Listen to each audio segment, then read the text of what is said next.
বিলাসীপাড়া প্ৰতিমা পাণ্ডে প্ৰেক্ষাগৃহত মানৱ সেৱা সমিতিৰ উদ্যোগত 10 নং বিলাসীপাড়া বিধানসভা সমষ্টি নৱনিৰ্বাচিত বিধায়ক জীৱেশ ৰায় আৰু 20 নং বিলাসীপাড়া বিধানসভা সমষ্টি নৱনিৰ্বাচিত বিধায়ক অৰুণ কুমাৰ দেৰ সম্বৰ্ধনা অনুষ্ঠান।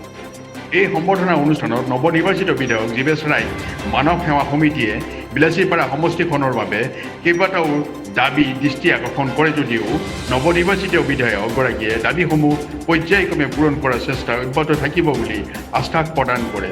বিলাসীপাড়াৰ পৰা জহিৰুল ইছলামৰ report, the BN news.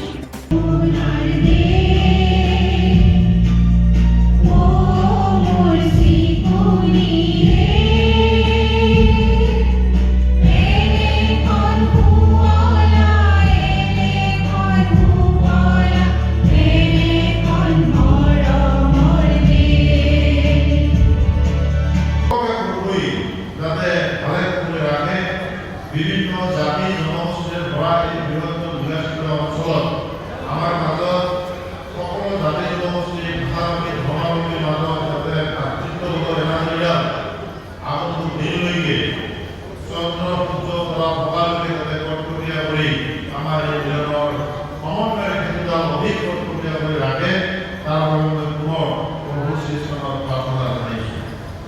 Bilasipara মানৱ সেৱা সমিতি বুলি ক'লে নামেই তাৰ পৰিচয় যে মানব সেবা।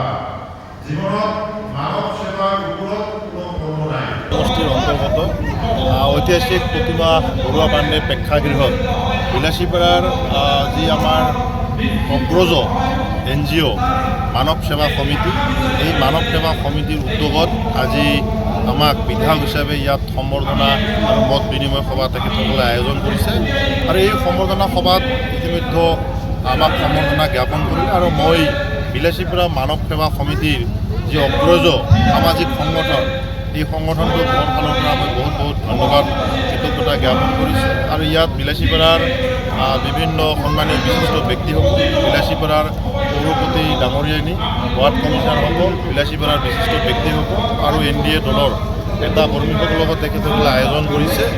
ইয়াত আহি মই অত্যন্ত আনন্দিত হৈছোঁ।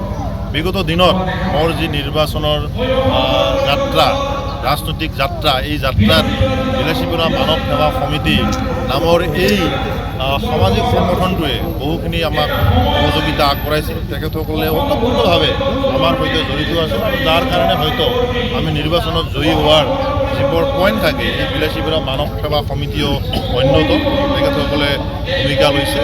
ইয়াত আহি আজি বিলাসীপাড়া তেওঁলোকে আমাক আহ্বান জনাইছে যে বিলাসীপাড়াৰ উন্নয়ন, বিলাসীপাড়াৰ ব্যৱসায়ীসকলৰ সুৰক্ষা, ব্যৱসায়ীসকলে যাতে শান্তিপূৰ্ণভাৱে ইয়াত ভয়মুক্ত হৈ বিজনেছ কৰিব পাৰে।